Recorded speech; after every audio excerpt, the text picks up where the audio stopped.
The first thing that broke was the sky. It didn't split or crack. It just went white and endless until it felt like standing inside a furnace.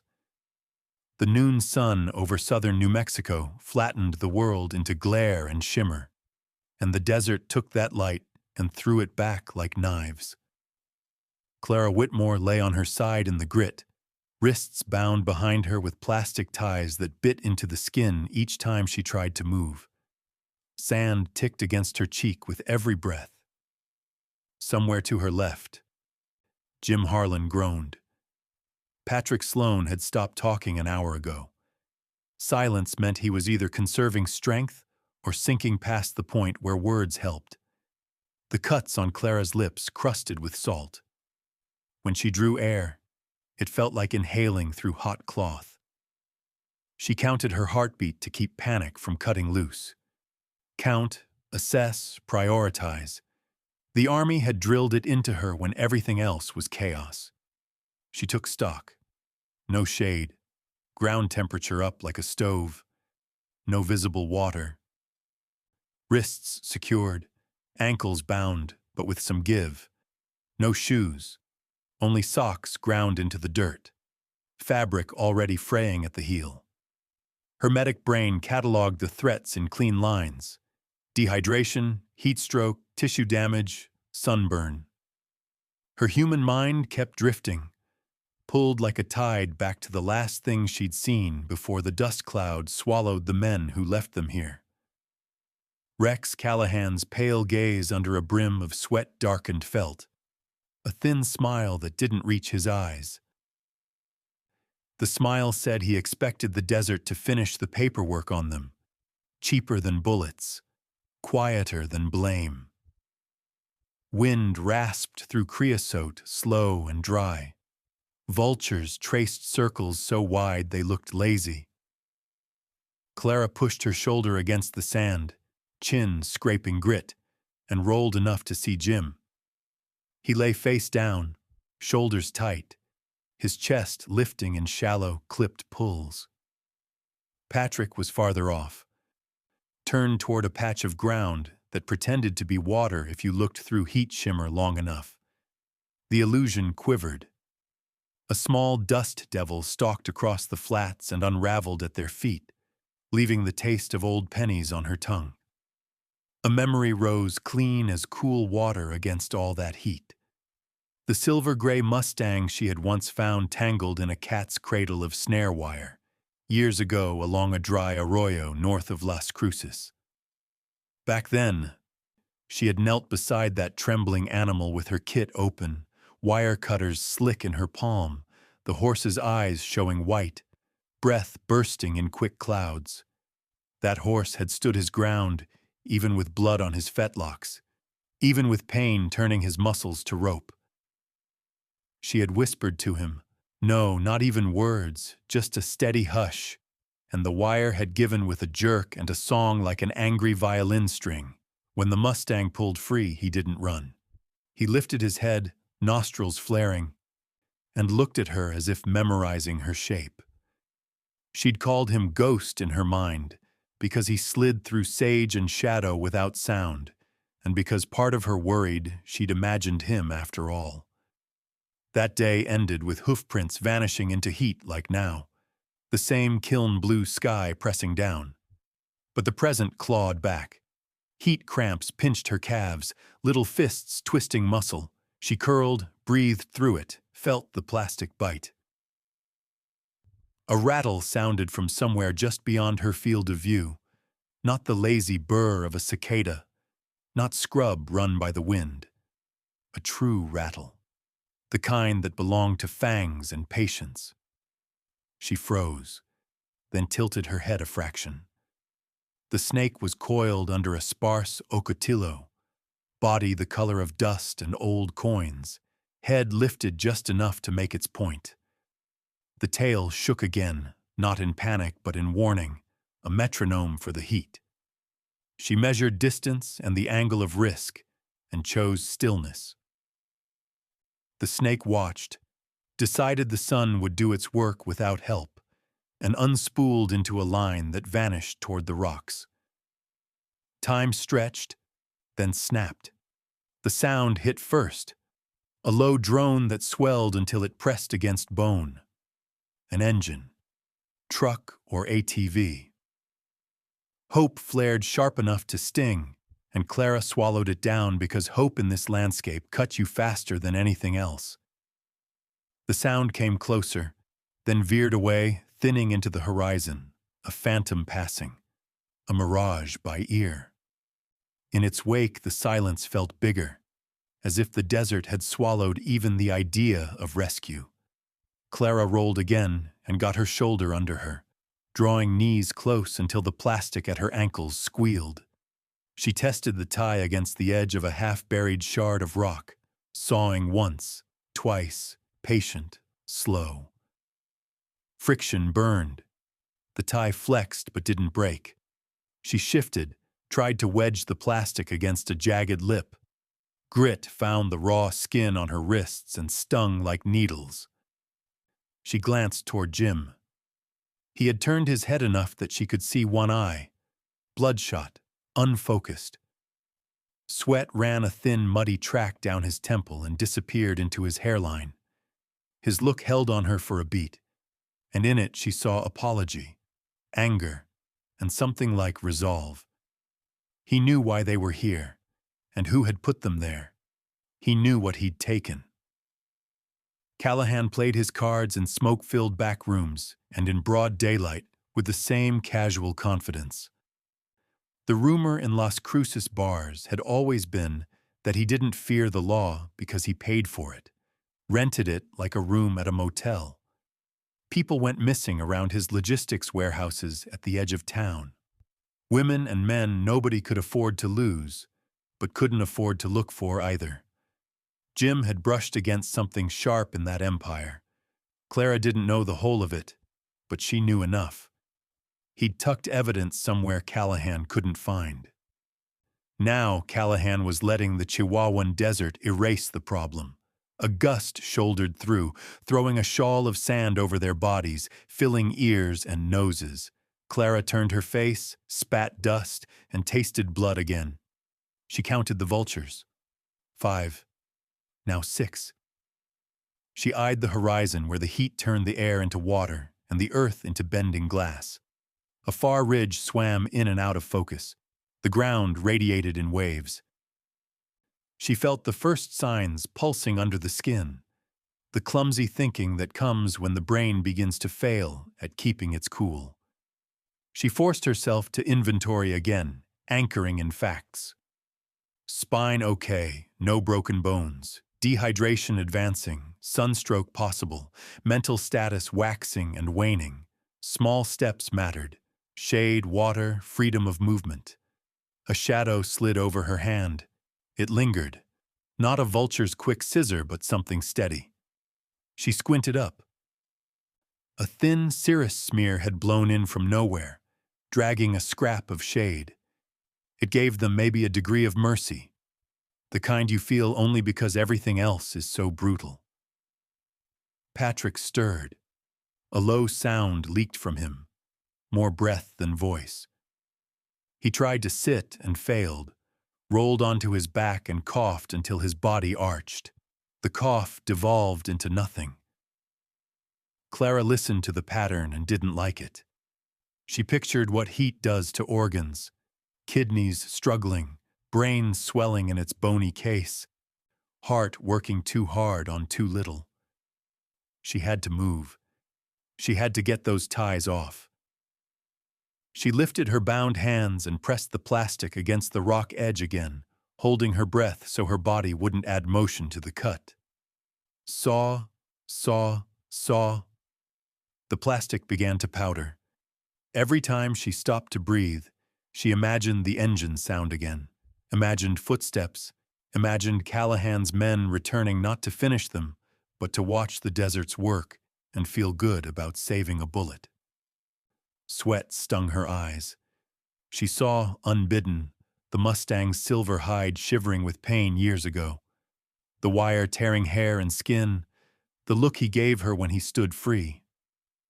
She pulled the memory closer like shade. The tie snapped, Relief shot through so sharp she almost cried out. She kept her mouth shut and dragged her numb hands around. Flexed fingers rubbed blood back into them. Then she went for her ankles, working faster, less careful, until the second tie gave with a pop. She crawled to Jim, sand hissing under her knees, and rolled him onto his side to open his airway. His breath sputtered, caught, and settled. She pivoted toward Patrick. The plastic had cut deep tracks at his wrists. The skin there looked blanched and angry. She cut him free and eased his arms forward, lifting and lowering them in a rhythm to coax circulation. The effort bled her strength down to the last dregs, and when she finished, she flopped back, chest heaving. The world bright and splotched. A high, needling whine threaded the air. She braced for the engine again, but this sound was thinner, more insect than machine. Then a sudden rush of wind as a dust devil coalesced and sprinted across the flats, stinging their faces, flinging a paper scrap that came from nowhere and landed against her forearm. The scrap stuck with sweat. She peeled it off and blinked at a corner of handwriting. Blue ink, smeared but legible enough to make out a date and a name she recognized from 100 whispers tied to Callahan's operation. An appointment time. A location scrawled beside it. An outlying road she knew. A place where the desert came close to town. It wasn't water, and it wasn't shade, but it was a sign the desert wasn't as empty as Callahan hoped. Clara turned her head and scanned the horizon through the boil of heat. It shifted, went soft, and then, far to the south, the air clotted around a darker speck. Not a vehicle. Lower. Moving like it owned the space between earth and sky, the speck slid forward, wove through mirage, and held a line toward them, steady as a heartbeat. She didn't trust her vision. She didn't trust anything the sun touched. But she felt something settle inside her that wasn't hope exactly.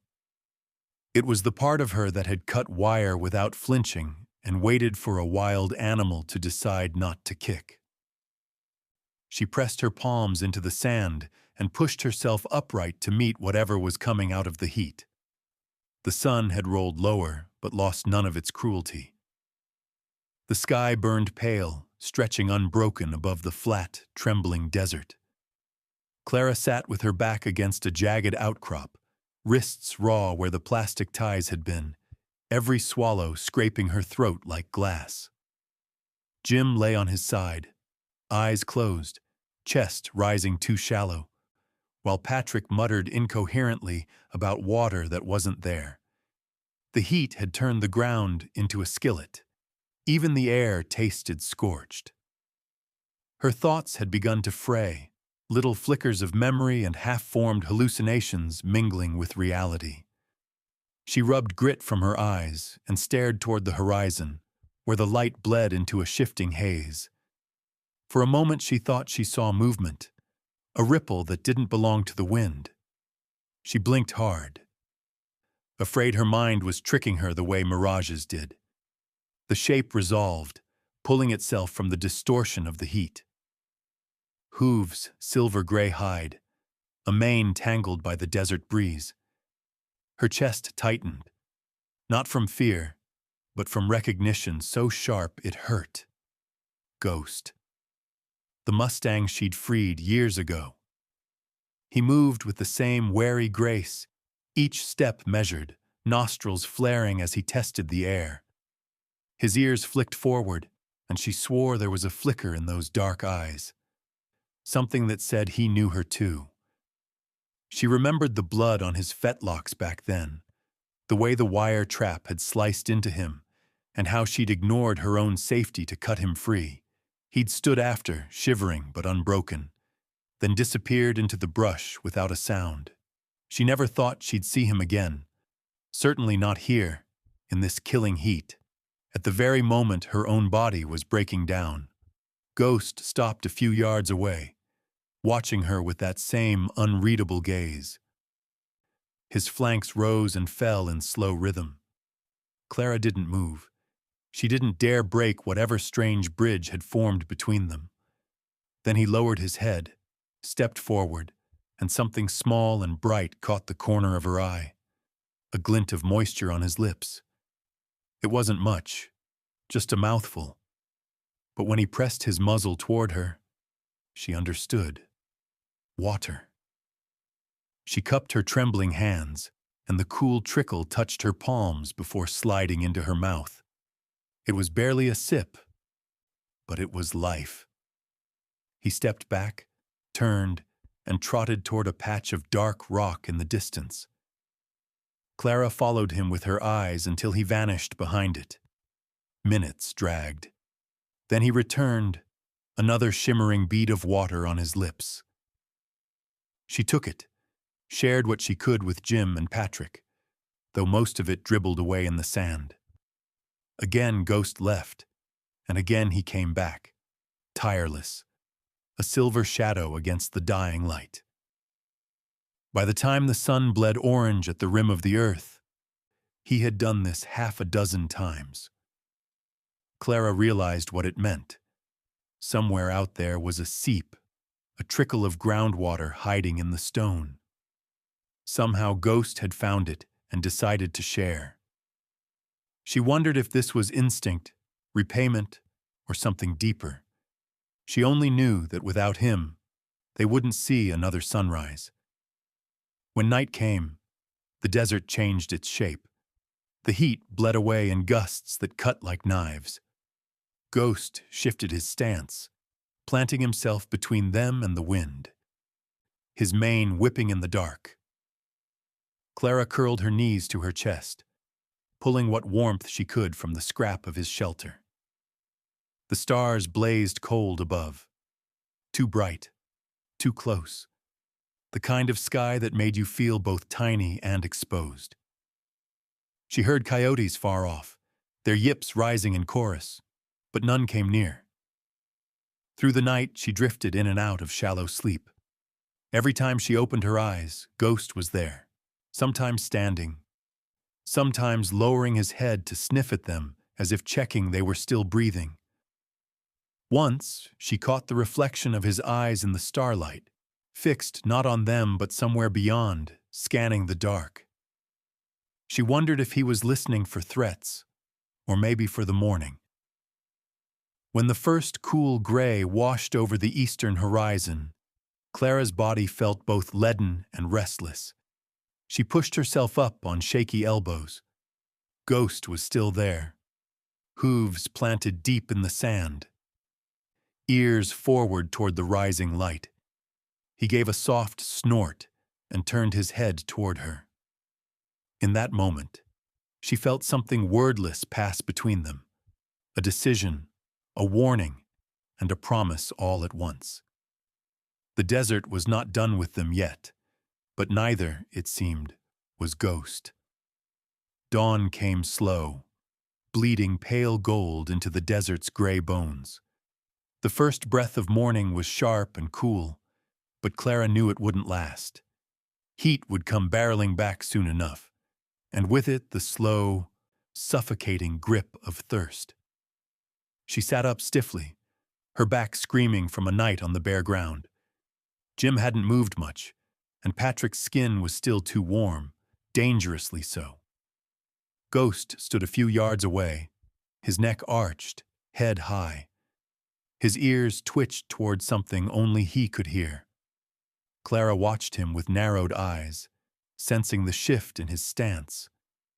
The Mustang had been calm through the night, a sentinel in the wind, but now there was tension in him, an electric readiness rippling under his hide.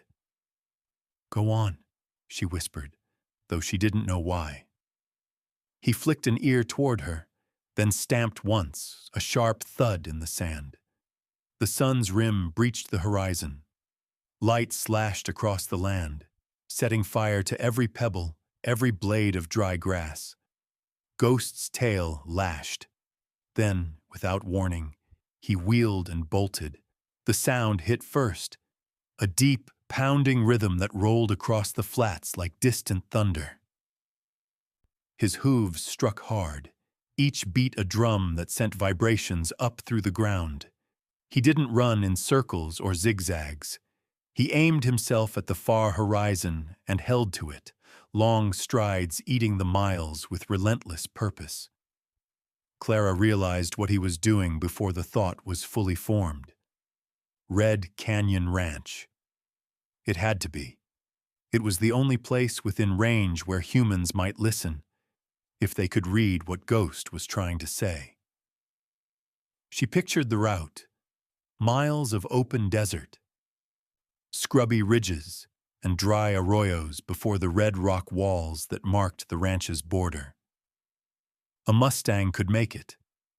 Whether anyone there would understand the urgency, that was another gamble entirely. Wind rushed in behind him as he ran, pulling the scent of hot dust in his wake. Clara watched until he was a flicker in the mirage, silver hide blurring with the air's shimmer. She swallowed against the rawness in her throat. All they could do now was hold on. At Red Canyon Ranch, Marshal Kane was halfway through his morning coffee when the thudding started. At first he thought it was his own heart kicking up. Too much black coffee on an empty stomach. But then it grew louder, sharper, until the mug rattled on the wooden table. Out past the corral fence, a gray blur barreled toward him, mane flying. Kane stepped outside, blinking into the sun.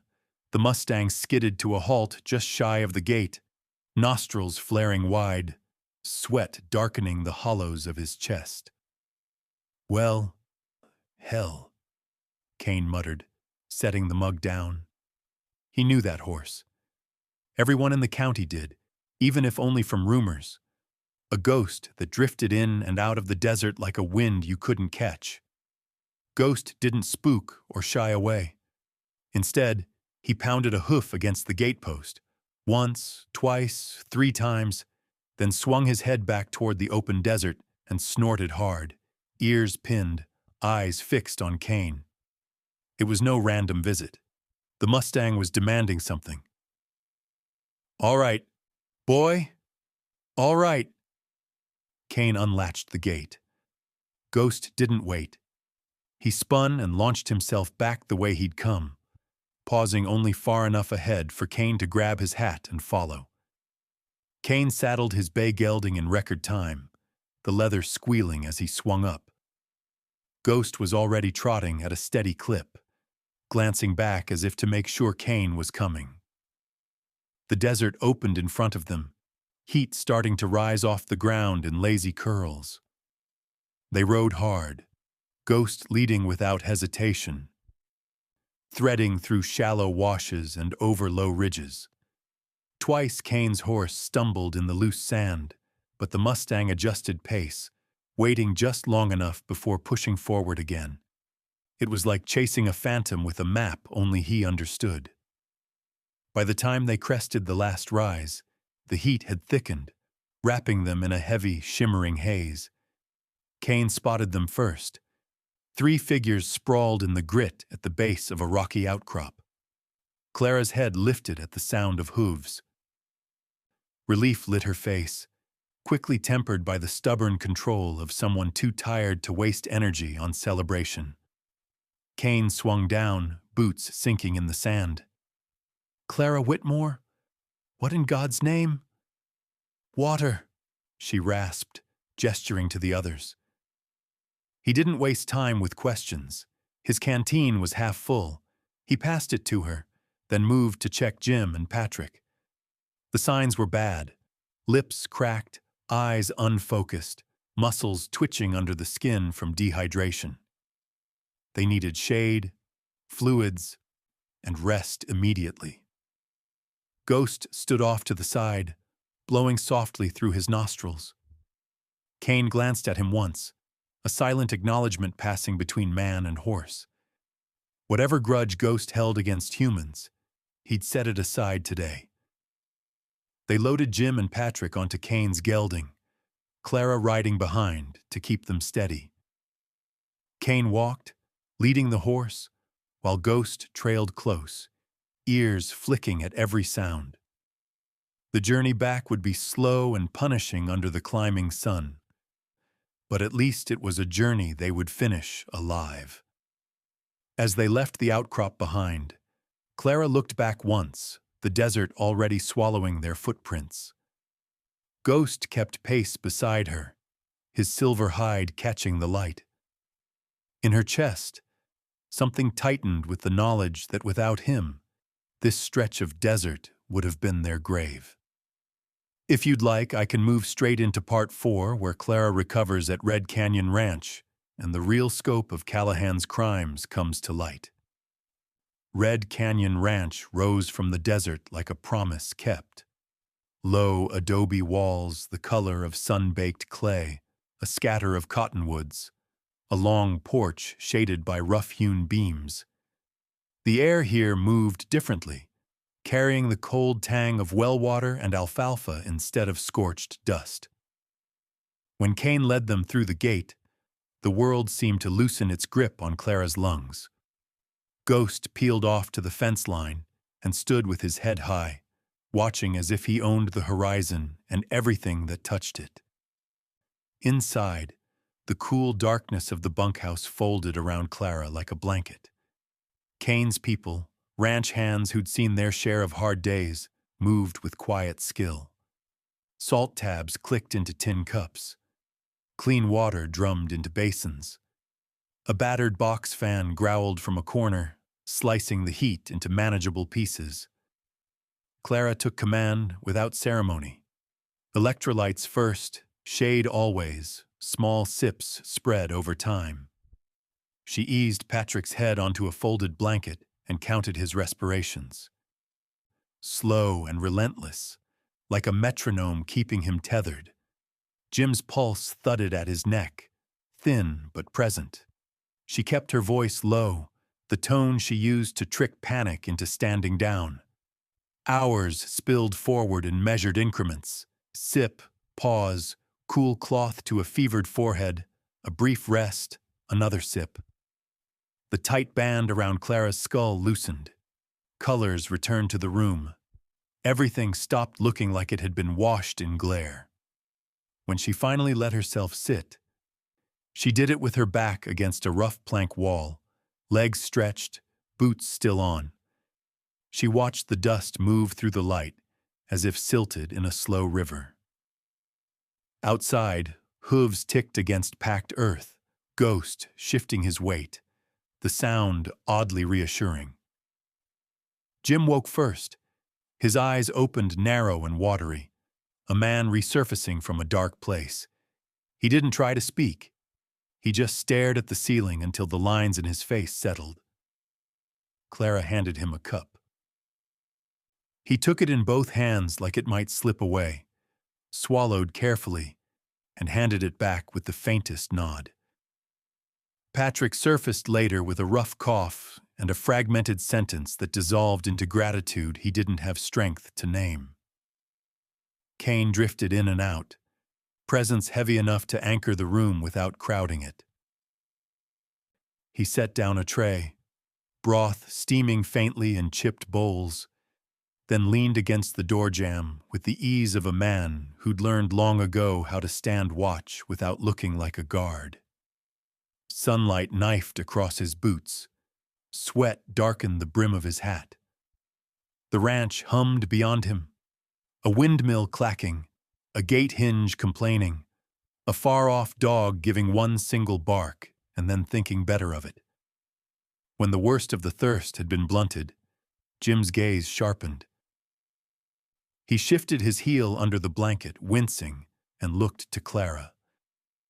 Something like apology, something like iron, passed through his expression. He tugged at his right boot, cracked leather, seams blown from too many miles, and peeled it off. The lining had been sliced at the ankle, a neat fault line. He slid a finger into the tear and fished out a flat, sweat-dark bundle wrapped in plastic and tape. Clara's breath hitched before she could stop it. She held out her hand. Jim laid the bundle in her palm, and the weight felt wrong for what it was, heavy with consequence. She thumbed the tape back. A field notebook emerged. Green cover scuffed to olive, corners dog-eared, a faint ring where something once sweated on it. Inside, the handwriting marched in tight soldierly lines. Dates, locations, initials caged in boxes, and phrases that read ordinary until the pattern clicked. After-hours shipments, alternate manifests. Special freight. Notes on who signed, who looked away, who got paid. She turned a page and found a column that didn't bother with euphemism. Names. Asterisks beside some, a cross beside two. A rectangle around a single entry with a date she recognized. The same day a waitress had stopped showing up at the diner on Valley Drive. The same week a ranch hand had headed north without taking a duffel or saying goodbye. A list of debts and purchases that didn't balance unless a human life could be counted as inventory. The bile rose before she could swallow it down. Patrick watched from his pillow, eyes hollowed out but awake. Jim rested his forearm across his eyes, as if shutting out the ceiling would make the math change. Clara felt the room tilt on a pivot that had nothing to do with dehydration. The evidence wasn't rumor. It wasn't whispers in bar corners. It was ink and dates and numbers that could be audited by anyone with a conscience and a badge, not least by Rex Callahan. She closed the notebook and set it on the blanket with care, not for the object, but for the lives it represented. The scrap of paper the dust devil had delivered in the desert lay in her pocket. She slid it out, smoothed it, and looked between it and the notebook. The names matched. The location scrawled in smeared blue ink tied to a date with a box around it in Jim's notes. Appointment, transfer, a coordinate that would still exist today, sun or no sun. Suddenly the outline of Callahan's operation snapped into sharper relief. Warehouses at the county line serving as way stations where no one asked questions, where a sheriff's deputy could nod and wave you through because he owed his truck, his mortgage, his campaign signs to the man behind the desk. Kane shifted his hat back with a thumb and met her look. He didn't need the notebook to understand what they were standing on. "You're not the only ones who've noticed things that don't add up," he said, quiet enough that the words stayed inside the room. "Folks talk different when they think the wind is listening, but they talk. Missing people, night traffic, sheriff's office leaning real hard on some folks and not at all on others." Clara's jaw worked. She pictured the people whose names rode those lines of ink, faces that had dimmed to rumor, families that had learned to grieve without bodies because bodies complicated powerful men's lives. Keeping the notebook secret meant less danger today and more graves tomorrow. Bringing it forward meant painting a target on every back in this room. The choice tightened like a fist around her ribs. Kane nodded toward the window, where ghost silhouettes split the harsh light at the fence line. "Whatever we do it eyes open. Callahan has ears in town and eyes at the courthouse. The sheriff smiles with all his teeth when Rex walks in. You start moving pieces, he'll feel the table shake. He'll come looking to steady it." Clara looked down at her hands, calloused, nicked, dust-etched, and then at the notebook. She thought of the Mustang bringing water one mouthful at a time, of shade conjured from the shape of a wild thing with no reason to care. She heard again the Wire's violin song snap years ago, and the way Ghost had stood and looked at her like the world might hinge on a single decision. "We don't hide this," she said, though most of the words stayed inside her. The decision settled like weight lifted and redistributed in a pack. Not lighter, just honest. She wrapped the notebook in fresh plastic and slid it into her own boot lining, stitching the cut with dental floss from a med kit. Hands steady now that the worst choice had been made. Jim closed his eyes. Relief and fear twinned in his face. Patrick drifted again, this time into sleep without fever. Evening came on with a bronze tilt to the light. The bunkhouse smelled of broth and clean sweat and the bite of antiseptic. Outside, the windmill turned like a metronome for the slow, deliberate work of surviving what comes next. Ghosts stayed until the last shadows melted into the yard, then moved along the fence, a silver seam between the ranch and the dark beyond. Kane gathered the empty bowls and set them down with care that meant more than it looked. "Get some rest while the night belongs to us," he said, still quiet, still inside the room. "By morning, it'll belong to him again." Clara nodded and let her head rest back against the wall. She stared at the ceiling until the boards blurred. The notebook pressed a small, square certainty against her ankle. A live wire braided with danger and purpose. Sleep came in short falls. Each time she surfaced, she could feel the ranch breathe around her and the desert hold its breath, listening for the first move. Morning cracked open over Red Canyon Ranch with a brittle clarity, the kind that made every sound feel sharper.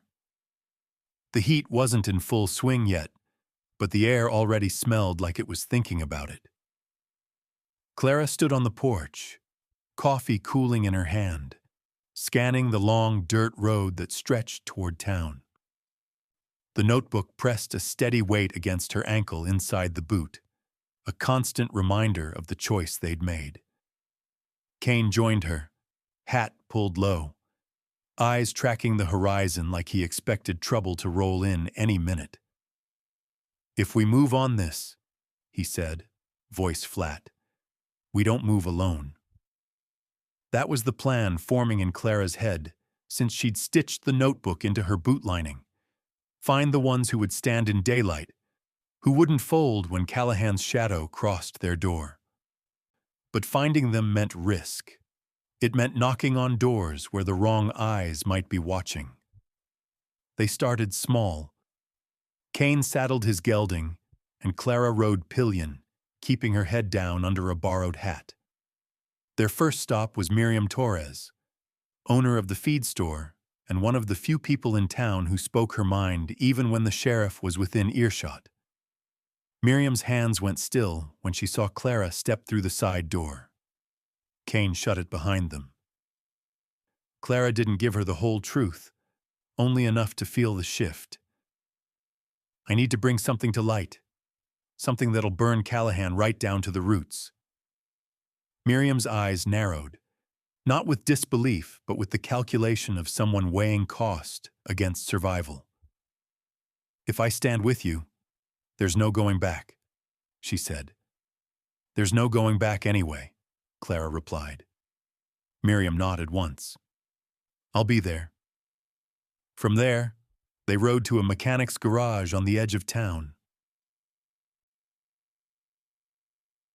Earl Price was under the hood of a dust-coated Chevy when Kane called his name. Earl wiped his hands and came out slow, his eyes darting toward the main road before settling on Clara. "I've seen what they load into those trucks after dark," he said before she even asked. But saying it out loud's different than knowing it. "It has to be out loud," Clara told him, "or they'll keep doing it." He leaned on the Chevy's fender, stared at the ground, then gave a tight nod. "All right. But you better have proof worth the fight." 2 allies, not enough to win, but enough to make the meeting real. By midday, the heat came in full, thick as smoke. They stopped at the old church on Mesquite Street, the one with the leaning cross and sun-faded paint. Inside, Pastor Ruth Bennett listened without interruption, hands folded on the worn wood of her desk. When Clara finished, Ruth sat back. You're going to need more than good people. You'll need a way to make it so public he can't smother it in the dark. Clara's mouth went dry. A gathering. Everyone who will stand. All in one place. Witnesses. Cameras. Kane's brow furrowed. That's a dangerous amount of attention. Exactly, Ruth said. The kind that makes it harder for men like Callahan to pull a trigger without the world noticing. It was decided. The Red Canyon Ranch would host it. The open land meant there'd be no easy choke point, no way to block who came or went without being seen. They'd spread the word quietly through trusted mouths, each person told to bring someone they trusted in turn. That evening, Clara sat at the long ranch table with Kane, Miriam, Earl, and Ruth, the air thick with the smell of coffee and dust. Maps lay spread between them, marked with notes and names. Every detail mattered. Where people would stand, where the phone cameras would point, which social media accounts would stream it live. Ghost lingered near the fence line outside, pacing slow, head lifting at every distant noise. Clara caught herself watching him through the window, the way he seemed always half-turned toward the horizon. He had saved their lives without hesitation. Now he stayed close, as if he knew the next danger wouldn't come from the desert's thirst, but from men whose greed ran deeper than any well.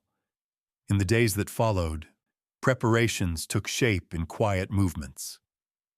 Kane drove into town for supplies, bringing back rolls of shade cloth and crates of water bottles. Miriam used the feed store's delivery routes to pass messages, her drivers instructed to speak softly and carry nothing in writing. Earl tuned up the ranch's old generator, muttering about the last time he'd worked this hard for something that didn't have wheels. Every night, Clara walked the fence line. Ghost would fall in beside her, his steps silent except for the soft crunch of dry grass. She found comfort in his presence, not because she thought he could stop a bullet or a lie, but because he represented something Callahan couldn't own, something wild and loyal on its own terms. By the fourth night, the list of confirmed attendees had grown to nearly 30. It wasn't the whole town, but it was enough to make noise, enough to draw lines in the dust where people would have to choose a side. The desert lay still under the moonlight, but Clara felt the undercurrent building. Callahan's name had started to circulate again in whispers, his men lingering longer in doorways, their trucks parked in places that made shopkeepers glance twice. The game had begun, and both sides knew it. Standing at the porch rail, Clara watched Ghost lift his head toward the dark hills, ears pricked forward. Somewhere out there, the man they were going to expose was feeling the ground shift under his boots. And soon, he'd know exactly who had kicked it loose. The sun was still low when Clara stepped onto the porch, but the day already carried the feel of something coiled tight. She sipped her coffee and scanned the road, expecting nothing but dust devils and the slow crawl toward evening. Instead, a solitary figure came into view, walking, not riding, shoulders hunched against the glare. It took a moment for recognition to click. Mateo Vargas, Callahan's warehouse keeper. She'd seen him only twice before, once from a distance, and once when Callahan's men had loaded the trucks at night. He'd kept his head down then, his eyes fixed on the ground, like he'd memorized every crack in the concrete to avoid meeting another human gaze. Now he was walking straight toward Red Canyon Ranch. No escort, no vehicle, no visible weapon. Kane came out behind her, mug in hand. His stance shifted when he saw who it was. "That's either a man looking for help," he muttered, "or one bringing trouble to our door." Clara didn't answer. She stepped off the porch and waited as Mateo closed the distance, his boots scuffing in the dirt. When he stopped in front of her, he didn't ask to come in. He just reached into his pocket, pulled out a ring of keys, old brass ones, newer steel ones, a couple tagged with cracked plastic, and held them out. "You'll need these," he said, voice low, the syllables clipped as if every word was weighed for risk. "They open the doors no one wants opened." Clara didn't move to take them right away. "Why now?" His gaze darted past her toward the barn, then to Kane, then back again. "Because I'm done being the man who locks them." The silence stretched. She could hear Ghost snort somewhere near the fence line, the sound sharp in the still air. Mateo closed her fingers around the keys. "They'll be looking for me by sundown. If you're smart, you'll be gone from here before they figure out where I went." Kane stepped forward. "Gone where?" "There's a room at the back of the south warehouse," Mateo said. "Not on any of the blueprints. You won't see it from the outside. These," he shook the ring once, "will get you in. You'll find the kind of proof you can't burn or bury." Clara felt the cold weight of metal settle into her palm. Each key was a step deeper into the place Callahan kept his secrets. "And what happens to you?" she asked. Mateo's jaw tightened. "I stop running inventory on people." For a second, no one spoke. The wind picked up, rattling the shade cloth Kane had hung the day before. Clara saw it in Mateo's eyes, a mixture of fear and something that looked almost like relief. He'd been waiting for this moment longer than he'd probably admit. "You can stay here," Kane said, but Mateo shook his head before the offer was fully out. "They'd find me," he said, "and if they didn't, they'd find you because of me. I've got a place to disappear to." His eyes flicked to Clara. "Just make sure whatever you find gets seen by everyone. Don't tuck it away. Don't let it end up in some sheriff's drawer." He turned and started back the way he came, each step purposeful, like a man who knew he couldn't stop moving. Clara watched until the heat began to swallow his shape. She looked down at the keys again. The brass was worn smooth in places, the teeth nicked from years of use. One, smaller than the rest, had a red tag with the number 17 scratched into it. She imagined it sliding into a lock in a dark hallway, the tumblers turning to reveal the kind of space that could explain all the names in Jim's notebook. Kane leaned on the porch rail. "We were already painting targets on our backs," he said. "Guess now they're just a brighter color." Clara pocketed the keys. "Then we make sure it's worth it." The rest of the day moved under a strange pressure. Miriam stopped by under the pretense of dropping off feed invoices. Earl came to tune the generator again. Each time someone new arrived, Clara felt the urge to tell them about Mateo's visit, but she held it back. The fewer who knew, the better, at least until the meeting. Ghost stayed close to the yard, restless, moving from one side of the fence to the other.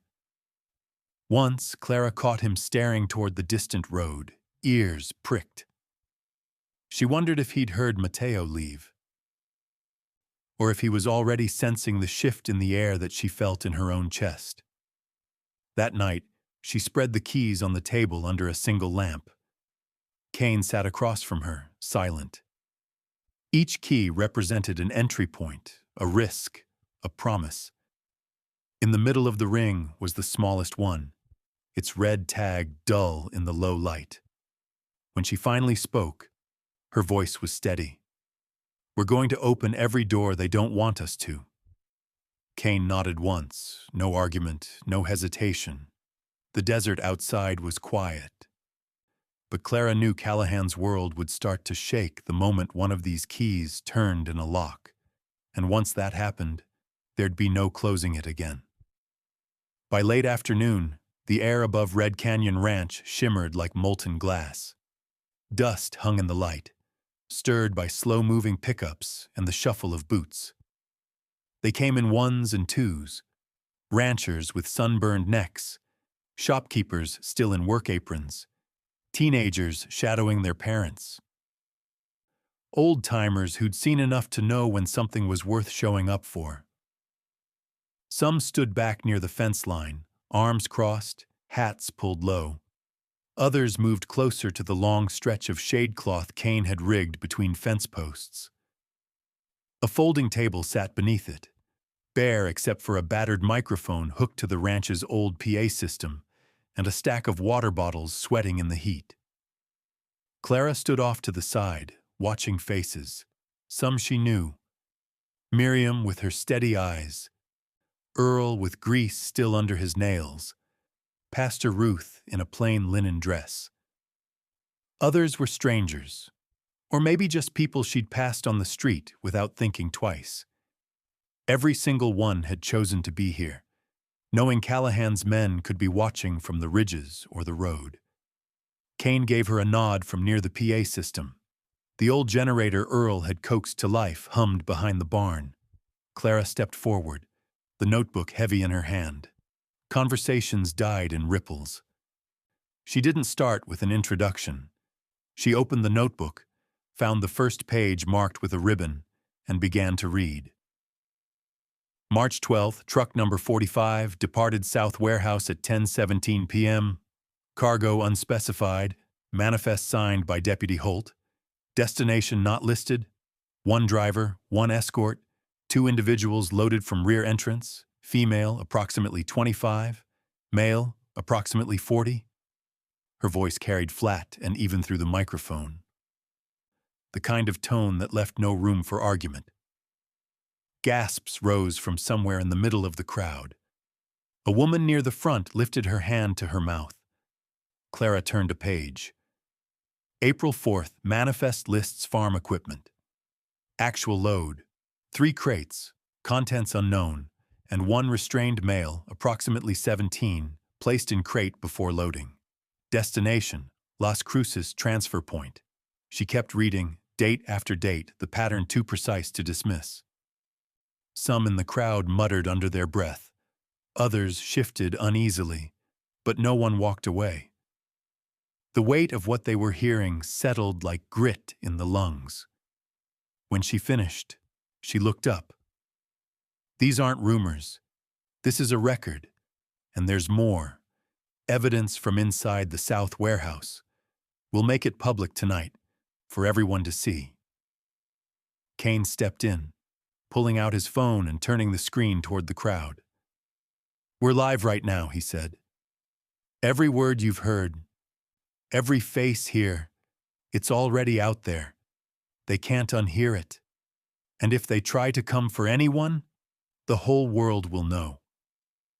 The murmur swelled again. Phones came out of pockets. Some began streaming on their own accounts, pointing cameras at the table, at Clara, at the faces around them. Off to the side, Ghost stood just beyond the fence, tail swishing against flies. His ears were forward, eyes fixed on the horizon. He didn't move when Clara glanced his way. I know what you're risking by standing here, she said, and I know who we're up against. Callahan's built his empire on fear. We don't give it to him anymore. A man near the back called out, What if the sheriff comes down here with half the deputies? Then they come into the light with the rest of us, Kane said before Clara could answer.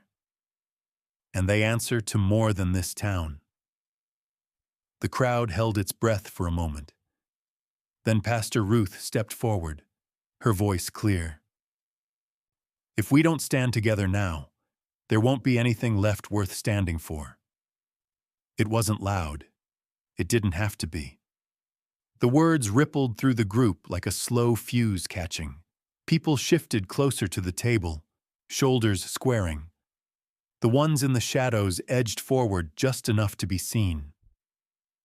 Clara closed the notebook, the sound of it snapping shut carrying further than it should. This doesn't end today, But it starts now. The crowd didn't cheer. Not yet. They just held their ground. The heat pressing down, the live stream still running. Somewhere in the distance, an engine backfired, sharp and sudden. Several heads turned toward the sound. Ghost's ears flicked toward it too, his tail going still. Clara felt the air change, the thin electric drop before a storm. Whatever came next, they were already too far in to back out. The first sign wasn't the sound. It was the dust. A pale column rising on the far side of the valley, curling upward in the late afternoon light. The rumble followed, low and steady, like the growl of something too big to be stopped. By the time the first truck rounded the bend in the road, everyone at Red Canyon Ranch knew who it was. 3 black pickups, high suspension, grills like bared teeth, rolled in tight formation. Behind them came 2 SUVs, windows blacked out. The engines didn't idle politely. They roared, churning up more dust until the air was thick with it. The crowd shifted. Some people instinctively stepped back toward the shade cloth. Others planted their boots and stayed where they were. Kane didn't move. Clara stayed at the front, notebook in hand, her phone still propped on the table, the live stream counter climbing. The convoy slowed to a crawl just inside the ranch gates. Doors opened in unison. Men stepped out. 6, maybe 8 of them, broad-shouldered, shirts untucked over pistol holsters. They didn't look around much. Their eyes were locked forward, scanning for threat or target. Then Rex Callahan stepped out. His boots hit the dirt like a punctuation mark. A wide brim hat shaded his face, but Clara could see the smile even from where she stood, a smooth, confident curve that had no warmth in it. "Afternoon," he called, voice easy, almost friendly. No one answered. He walked forward a few paces, his men fanning out behind him. "Quite the crowd you've gathered, Clara. Could almost mistake it for a protest." "It's not a protest," she said. Her voice carried without the mic, steady as stone. "It's a reckoning." That smile widened. "You're better with words than I remembered." His gaze slid to the phone on the table. "Streaming, are we? Dangerous thing, letting strangers watch." "That's the point," Kane said from her side. Callahan's eyes flicked to him, then back to Clara. "You've got a lot of nerve reading bedtime stories about my business to these fine people. Especially when you don't understand the details." "I understand enough," she said. "Names, dates, what your cargo really is. And I understand the only reason you're standing here smiling is because you can't shut this down without showing the world exactly who you are." The smile faltered just enough to see the steel beneath it. His men shifted subtly, hands brushing the edges of holsters. The crowd pressed closer together. Ghost appeared at the far end of the fence line, head high, ears pricked forward. He pawed the ground once, the sound carrying over the low rumble of engines still idling. Callahan's gaze flicked toward the movement, and something sharp passed through his eyes. A flash of recognition, maybe even irritation, quickly masked.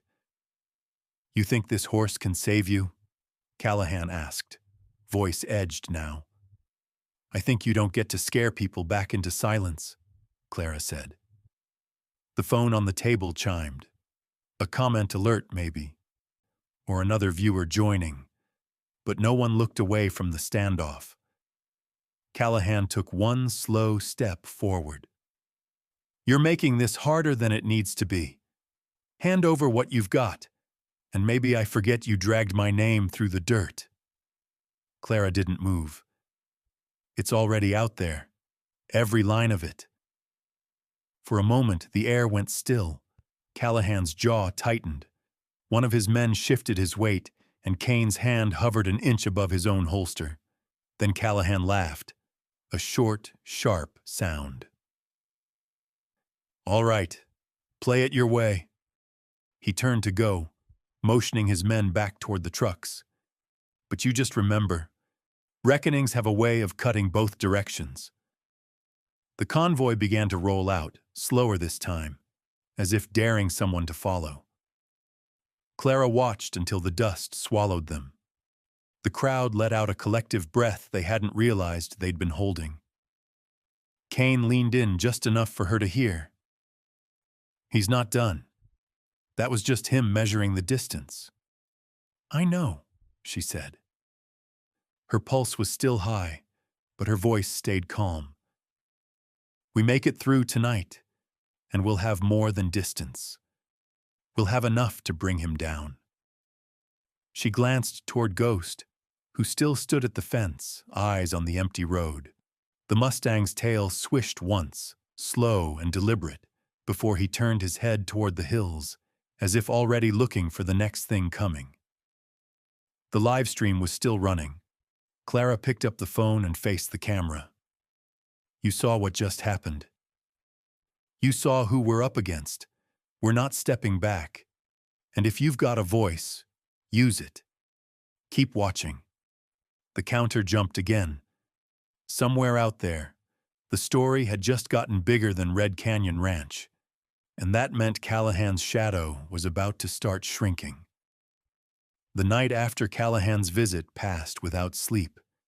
The air inside the bunkhouse felt heavy, like the walls themselves were bracing for impact.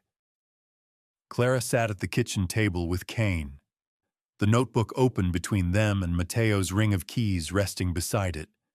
Every so often she'd glance toward the window, half expecting headlights to cut across the yard. Dawn came slow, washing the desert in pale light. The meeting the day before had been seen by thousands online. The comments kept rolling in through the night. Some messages of support, others threats that smelled of Callahan's men. By mid-morning, the sound arrived. Not the low rumbling growl of Callahan's trucks, but a sharper wail, sirens, distant at first, then growing, weaving through the flat expanse. The crowd that had begun to gather again outside turned toward the road. Kane stepped onto the porch, his hand shading his eyes. "That's not him," he said. "Too many units, and they're not trying to sneak in." A line of vehicles crested the rise. Black SUVs with government plates, a pair of marked federal agency trucks, and 2 county cruisers trailing like reluctant dogs. Dust billowed behind them, the sound of sirens cutting off as they rolled through the gate. The lead SUV stopped hard in the yard. Doors opened fast. Men and women in tactical vests stepped out, some with Federal Agent stamped in bold yellow across their backs, others in plain clothes but carrying themselves like they owned the ground they walked on. One, a tall woman with a clipped stride, approached Clara directly. "Clara Whitmore?" "Yes. I'm Special Agent Dyer, Organized Crime Division. We've been monitoring your broadcast." Her eyes flicked to the notebook.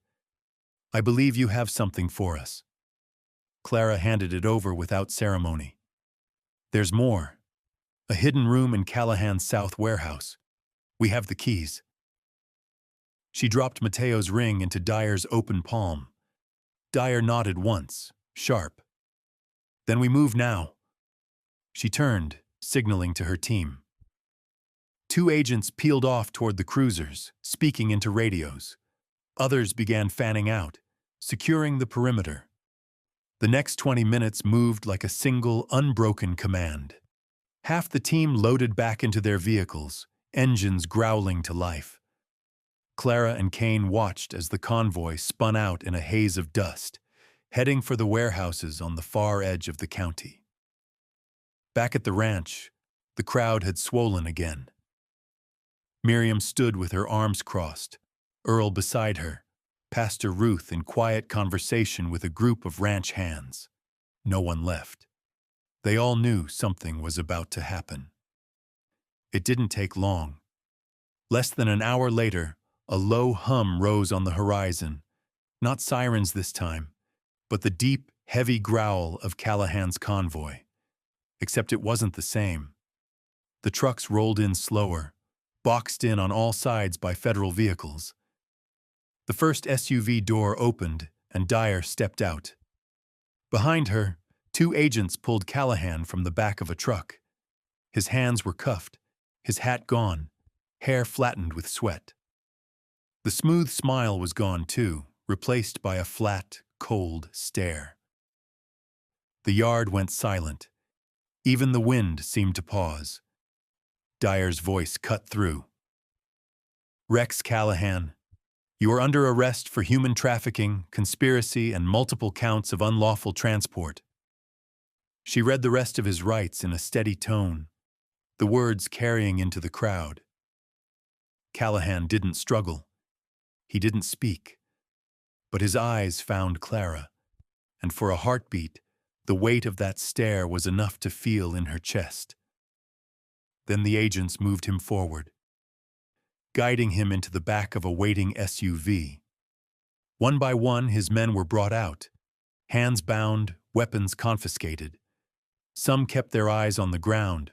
Others scanned the crowd with barely contained fury. None of them spoke. As the vehicles began to roll out again, Kane exhaled, a long, slow sound. "It's done," he said. "Not yet," Clara answered. She knew arrests were only the start. Trials would come, and with them, attempts to twist the truth. But for the first time, the people in this town had seen Callahan in handcuffs. That image alone was a fracture in his power. Off to the side, Ghost stood still, his silver-gray coat catching the sun. He pawed the dirt once, then lifted his head high, watching the line of vehicles disappear down the road. The crowd began to stir, conversations rising in cautious relief. Miriam moved through them like a current, shaking hands, meeting eyes. Pastor Ruth placed a hand on Clara's arm. "You've changed the shape of this place," she said. Clara glanced toward the horizon, where dust still hung in the air. We all did. Somewhere, far beyond the ranch, Mateo Vargas was free of the keys that had chained him to Callahan's crimes. And here, under the unbroken sky, the first day without Callahan in control had begun. The days after Callahan's arrest moved slower, as if the desert itself was taking time to adjust. At first, no one quite trusted the change. People still looked over their shoulders in the grocery store, still paused when a black truck rumbled down Main Street. But the stares no longer slid away in fear. They held longer, measuring, unafraid. By the end of the first week, you could hear laughter in public again. Not the quick, nervous kind people used to choke back, but the full-throated kind that carried across the street. Businesses that had shuttered their doors for repairs started unlocking them for good. The feed store got a fresh coat of paint. Earl's garage stayed open later, his radio playing old country songs into the warm night air. The sheriff's office tried to act like they'd been part of the operation all along, but people knew better. A deputy who'd signed one too many falsified manifests quietly resigned. Another skipped town entirely. The gaps they left made room for new hires, people who didn't owe Callahan a thing. At Red Canyon Ranch, the quiet felt different. Not the brittle kind that warned of trouble, but a calm that allowed breath to come easy. Clara spent her mornings checking fence lines with Kane, the sun rising behind them, the cool air smelling faintly of sage. By midday, she'd be in the bunkhouse office with a notepad, helping Dyer's team organize what they'd seized from the south warehouse. The hidden room Mateo had described had been exactly where he said, and inside it, Files, photographs, ledgers, proof enough to seal Callahan's fate 10 times over.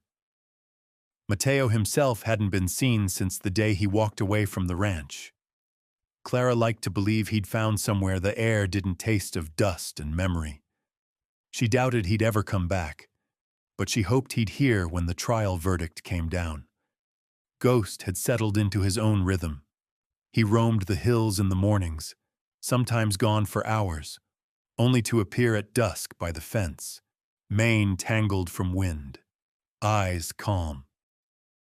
Kane had built a wide, open shelter near the corral, a structure of heavy timbers and a slanted tin roof that gave shade without closing in the space.